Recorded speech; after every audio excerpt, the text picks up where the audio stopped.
നമസ്കാരം. രാജസ്ഥാനിൽ കോൺഗ്രസ് ക്യാമ്പിന് വലിയ ആത്മവിശ്വാസം നൽകി നിയമസഭാ തെരഞ്ഞെടുപ്പ് സമയത്ത് പാർട്ടി വിട്ട സംസ്ഥാനത്ത് ശക്തരായ നേതാക്കൾ തിരിച്ച് കോൺഗ്രസ് ക്യാമ്പിലേക്ക് എത്തുന്നു.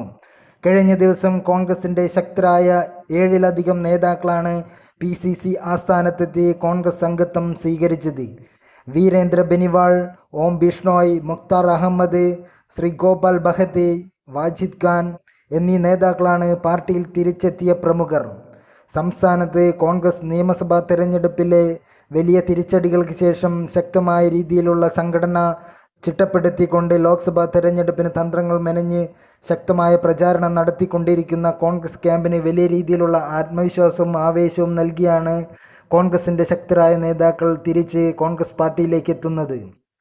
സംസ്ഥാനത്ത് അശോക് ഗെഹ്ലോട്ടിൻ്റെയും സച്ചിൻ പൈലറ്റിൻ്റെയും നേതൃത്വത്തിൽ ഒറ്റക്കെട്ടായി തെരഞ്ഞെടുപ്പിനെ നേരിടുന്ന കോൺഗ്രസ് ക്യാമ്പിന് ഇരട്ടി ആത്മവിശ്വാസം നൽകിയാണ് ഈ നേതാക്കൾ കോൺഗ്രസ് ക്യാമ്പിലേക്ക് എത്തുന്നത്. അശോക് ഗെഹ്ലോട്ടിൻ്റെയും സച്ചിൻ പൈലറ്റിൻ്റെയും നേതൃത്വത്തിൽ സംസ്ഥാനത്ത് വിവിധ മേഖലകളാക്കി തിരിച്ചുകൊണ്ട് സംസ്ഥാനത്ത് കോൺഗ്രസിൻ്റെ തെരഞ്ഞെടുപ്പ് പ്രവർത്തനങ്ങൾ ഏകോപിപ്പിക്കുകയാണ് ഗോവിന്ദ് സിംഗ് ദോതാസരെ എന്ന ശക്തനായ PCC പ്രസിഡന്റിൻ്റെ നേതൃത്വത്തിൽ. സംസ്ഥാനത്ത് പകുതിയിലധികം ലോക്സഭാ സീറ്റുകൾ ലക്ഷ്യമിട്ട് പ്രവർത്തിക്കുന്ന കോൺഗ്രസ് ക്യാമ്പിന് ഇത്തരം നേതാക്കളുടെ കടന്നുവരവ് വലിയ രീതിയിലുള്ള കരുത്തും ആത്മവിശ്വാസവും നൽകുന്നതാണ്. അവരുടേതായ തട്ടങ്ങൾ വലിയ സ്വാധീനമുള്ള നേതാക്കൾ കഴിഞ്ഞ നിയമസഭാ തെരഞ്ഞെടുപ്പിൽ സ്വതന്ത്രരായി മത്സരിച്ച് തങ്ങളുടെ ശക്തി തെളിയിച്ചതാണ്. അതുകൊണ്ട് തന്നെ അവരുടെ മേഖലകളിൽ പ്രചാരണ ചുമതലകൾ ഈ നേതാക്കൾക്ക് തന്നെ നൽകാനാണ് PCCയുടെ തീരുമാനം. കഴിഞ്ഞ കുറച്ചു നാളുകളായി BJPയുടേതടക്കം ശക്തരായ നേതാക്കളാണ് കോൺഗ്രസ് ക്യാമ്പിലേക്ക് എത്തുന്നത്.